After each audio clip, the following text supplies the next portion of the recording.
Hey guys, what is going on, and welcome back to another episode of our Road to Glory career mode. This is the second episode of this series, and we'll start the episode off by saying thank you very much for all the support on the episode I uploaded this morning, which is of course the series opener.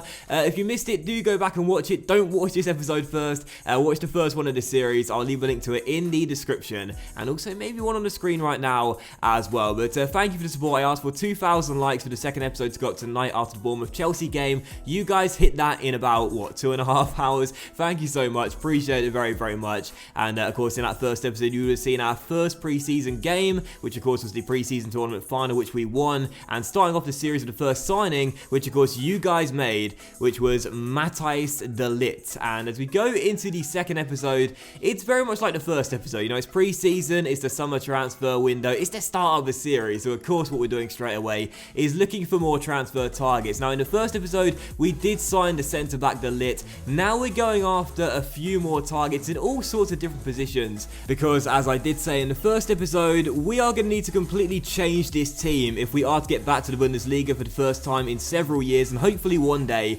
become one of Europe's big boys someday down the line. Because this team right now, 3-star, it's not that great. There's not that much squad depth. So of course in the first season, we've got to bring bodies in and some quality players too. So the first player we're looking at was Justin Bijlo of Feyenoord. Someone correct me if that's a wrong pronunciation, which almost certainly is, as we will need a backup goalkeeper. Also two wingers as well, Lee Kwang-hyuk and Mane, who both have their contracts up coming at the end of the year. And this guy right here, Moses Odja, who I must say I'm very excited about. 92 stamina at just 19 years old, high work rate, and of course my favourite speciality on the game, which is engine. I mean, this guy, I feel like he could be our Kante, you know, I really do. He'd be a great signing, and he's certainly my main target. You guys chose de Ligt for me to sign. This is the guy that I want. And also a player to play alongside him as well, Philip Billing, who I think could be really good. He's a giant, 6'6", and he and Odja could be like a little and large combination through the middle of the park. But still, we put in valuation bids for all the players, apart from the two wingers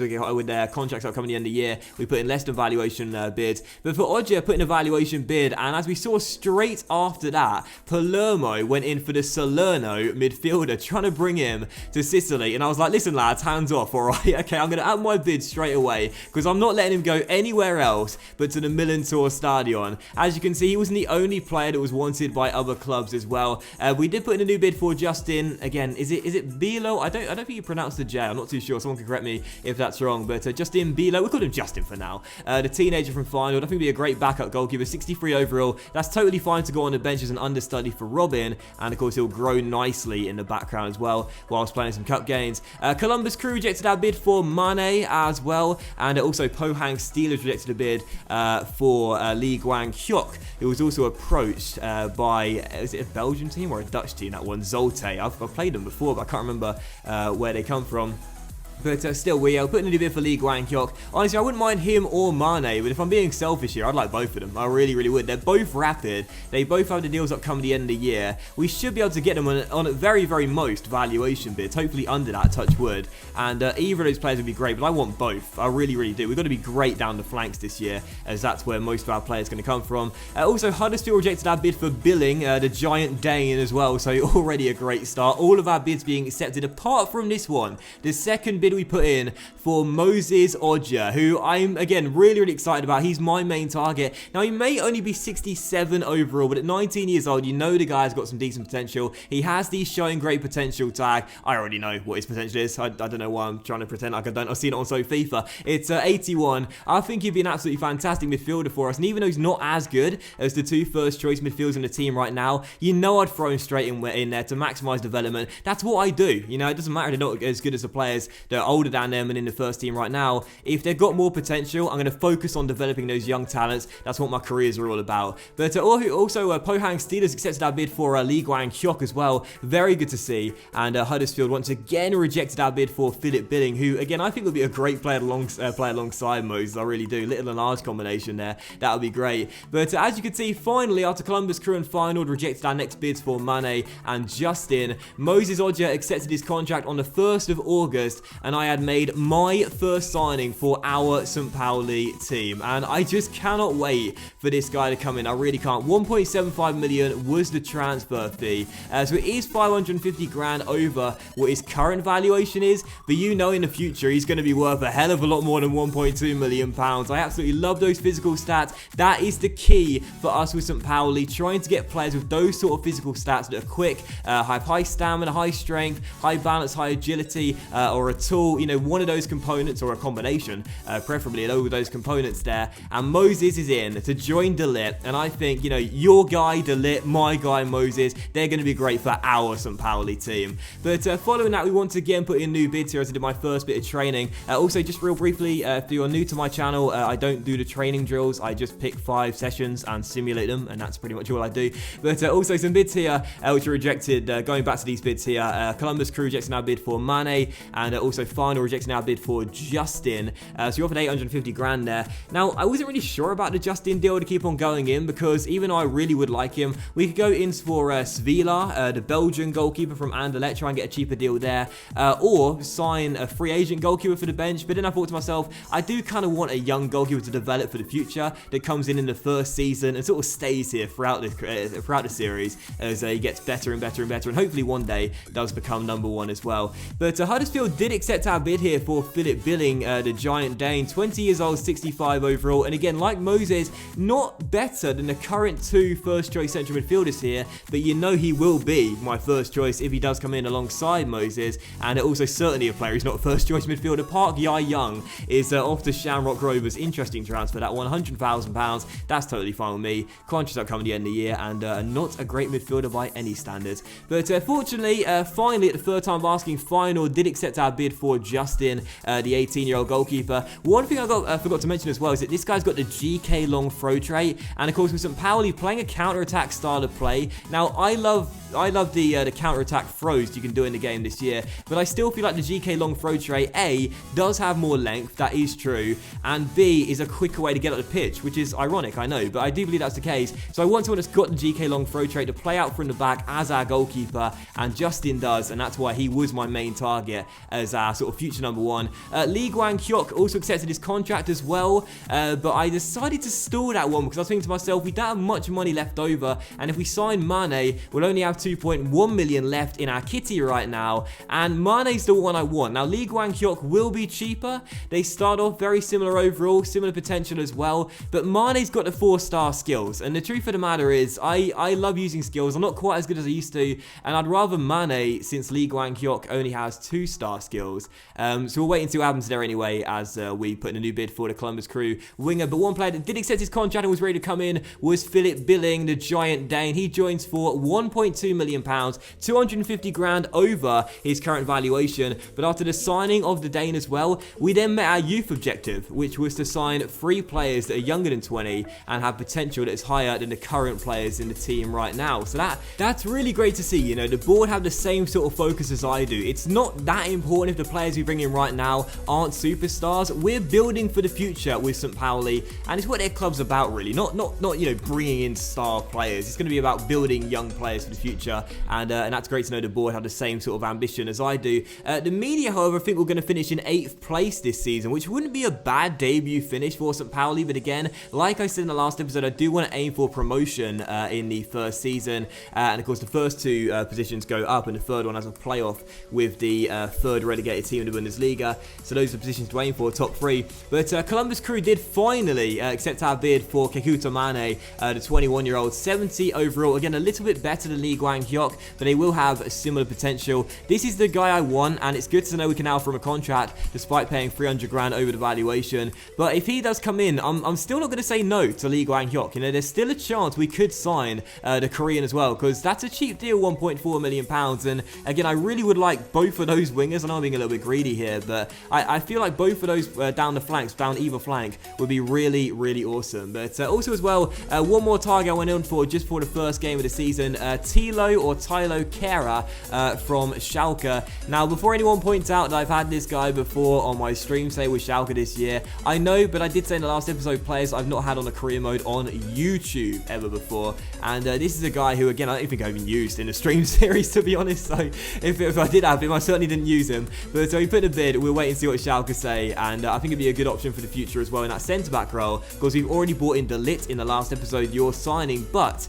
I wouldn't mind another one as well to go into the first 11, or at least on the bench. As if we're playing at 3 at the back, we're going to need some quality defenders. And not just for now, but for the future as well. But this is the St Pauli team going into the first game of the season then, which is away in Stuttgart at the Mercedes-Benz Arena. It's a decent team. We haven't changed that much with it yet. We've brought in Moses, we've brought in Billing, and of course we've brought in De Ligt as well. But only 3 signings so far, a couple of sales as well. But really, the team is looking very similar to the one you would have seen at the start of the series. But over time, I'm pretty confident it is going to get better. We will get some more players in, I'm sure as well. We'll sign a few more players for deadline day shuts in a couple of weeks. So I'm not worried. It's been a decent enough start for St Pauli in the transfer window, building for the future, and it's good to know that the board again support our vision. So for the first game of the new series then, and the new season in this career mode, we'll be taking on Stuttgart away at the Mercedes-Benz Arena. Now these guys right now are flying in real life, right at the top of the table, and for St Pauli, of course, they're down the bottom end right now in real life as well. But I do believe these two will be promotion rivals come the end of the season. So right away in match day 1, we have a massive game as we take on a side who will be looking to get the better of both home and away, as we aim to get to automatic promotion for next season, just like I'm sure these guys will as well. So Stuttgart away, the first game. Can we start off on the front foot and get a win? Let's hope so. Come on, St Pauli. One area I know they've been concerned about is difficulties from balls into the penalty area. They need somebody to head them away, and here we are with the new signing. Yeah, he's a player that likes to attack the ball. He doesn't shy away from the physical side either. So here we go then, first game with the Buccaneers, and I'm super excited for this game. We want to start off with the win, obviously, but it won't be easy against a relegated side from last season, and also a team who surely will be one of the strongest sides in the league, gunning for automatic promotion and a place back in the top tier of German football. But a draw will do me, and hopefully we'll get at least a point in this one. Lovely cross-field ball out wide towards Mane, and a great ball through here towards Maxime, who's coming forward and fires one wide of the post. First chance being surrendered on our goal. Not good to see, and that came down the right-hand side, that attack from Stuttgart. And playing without fullbacks makes us very, very vulnerable when opposing teams go down the wing. We'll have to be careful of that as the season goes on, but I'm sure we'll get it sorted. Here's Billing on the ball, and a giant finds Moses Odja, the dynamic duo, going down the right-hand side. Now Ryo Miyaichi, the Japanese winger, gets past his man. Lovely roulette, feeds it inside to Odja, who puts it in. It's a debut goal for Moses, and 12 minutes in, St Pauli take the lead through one of our new signings. Moses getting on the end of Miyaichi's fantastic setup, and St Pauli have the lead away against Stuttgart. Great work there as Miyaichi roulette around a defender, plays it across to Moses, who actually scuffed the ball into the turf, but in the end it loops over the goalkeeper Langerak and into the back of the net. It's the perfect start for Moses and the perfect start for St Pauli. The Skull and Crossbones take the lead 1-0 in the season opener. Well, this is the guy I wanted, Moses Odja. I was desperate to sign him. I love the 92 stamina. I love high work rates, the engine speciality, my favourite speciality in the game. I want him to defend, but also get forward and drive into the area. That was a brilliant forward run, and we do have the lead as Stuttgart try and respond instantly here with Mane cutting inside. He's past his man and finds Maxime across towards Asano, and it's taken just 4 minutes for Stuttgart to cancel out our opener. I surrender possession, Stuttgart didn't, got inside our area, and it's 1-1. Well, I want us to score a lot of goals this season, but playing 3 at the back, I predict we'll concede a lot as well. The games must surely be action-packed, and Asano has fired Stuttgart back on level terms. I think my goalkeeper was a little bit slow to get down there to his right-hand side, and it wasn't right in the corner, but it is a good finish, and Stuttgart have the equaliser already. Odja just running around all game long at the moment, trying to win it back, but his CM partner Billing does it instead this time for finding Moladali, and a lovely through ball to Sabota, and a great chance here. Billing tries to peel off his man. I'll keep hold of it with Sabota, trying to find an opening here and not just surrender possession. Sahin on the ball and keeps hold of that, back towards Billing. Billing back towards Sahin. Sahin towards Odja. Odja plays it through towards Ryo Miyaichi, who drags the shot wide. Good attack though. Maxime for Stuttgart, and Odger's there to intercept. He's had a great first half, and that will do it for the first half as well. We are tied at 1-1 away from home against Stuttgart. We had the lead through Moses Odger, a new signing, but that guy cancelled out with a goal. Very action-packed first 45 minutes, and I do believe someone is going to win this game. Maxime for Stuttgart pokes it through the gap towards Ginczek, who goes for goal, and Stuttgart have come from behind to lead 3 minutes after the restart. A fantastic strike there as they carved our defence open. I want us to score a lot of goals this season, but playing free at the back, we'll probably concede a lot as well. Fantastic finish, and Stuttgart go in front.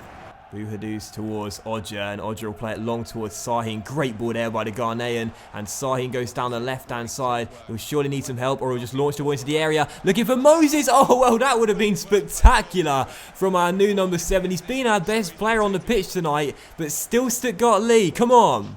And we're just waiting for the full-time whistle to come any second now, and there it is. It's a losing start for St Pauli. We've been beaten by Stuttgart away to Mercedes-Benz Arena on the season opener by 2-1. We took the lead through Moses 13 minutes in, scoring on his debut, but Asano on loan from Arsenal cancelled that out just a few minutes later, and then 3 minutes after the restart, Ginczek fired Stuttgart in front, and they hold on for the 2-1 win. I didn't really see us getting much from this game. Stuttgart are, of course, the better team, but I felt as though we played just as good as our opponents in this game, and probably deserved at least a point, but sadly we didn't take our chances. That's why we get punished, and Stuttgart lead with the 3 points in the season opener. A disappointing loss. And despite finishing on the losing team, I'm going to give man of the match to Moses, who I thought played really well in this game, including scoring our first goal of the series in competitive football. So a good performance and a good debut from him.